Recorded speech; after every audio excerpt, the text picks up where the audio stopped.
धस मुंडे भेटीमध्ये बावनकुळेंच्या घरी नक्की काय डील झाली?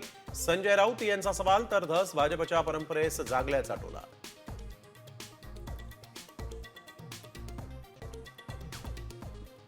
युट्यूबर रणवीर अलाहाबादी याला सुप्रीम कोर्टाने दिला मोठा झटका.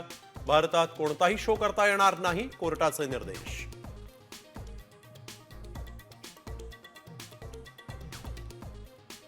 शिंदे सेनेच्या कार्यकर्त्याची उपमुख्यमंत्री अजित पवारांबद्दल आक्षेपार्ह पोस्ट.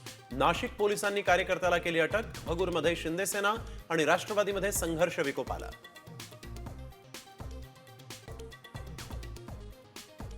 माजी मंत्री तानाजी सावंतांच्या सुरक्षेत कपात. सावंतांच्या दिमतीला केवळ एकच सुरक्षा रक्षक. सांगलीमध्ये यात्रा संपल्यावर बाईकस्वारांची हुल्लडबाजी. पोलिसांकडून तरुणांना चोप.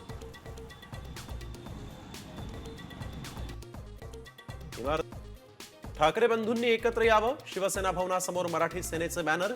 महाराष्ट्रातील राजकारणाचा चिखल झाल्याचा बॅनरवर आशय.